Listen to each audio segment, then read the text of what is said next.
Hi friend, कशात मस्त ना मजेत. तर मी बनवत आहे आज नाचण्याचे मोदक.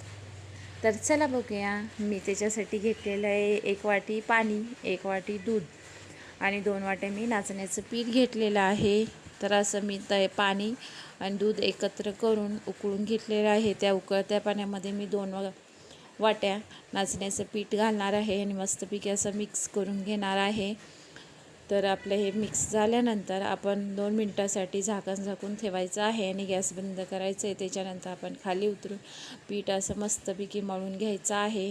तर हे झालेलं आहे आपलं पीठ, मोदकाच्या पिठाची तयारी. तर मी सारणसाठी 1 वाटी खोबरं किसलेलं घेतलेलं आहे, गूळ घेतलेलं आहे, खसखस घेतलेले आहे, थोडेसे तीळ, ड्रायफ्रूट आणि तूप असं करून मी एकजीव करून मिक्स करून गरम करून घेतलेला आहे. तर हे आपले असे नाचण्याचे मोदक तयार झालेले आहेत. तर तुम्हाला रेसिपी आवडली असेल लाईक करा, शेअर करा आणि सबस्क्राईब करा. नाचण्याचे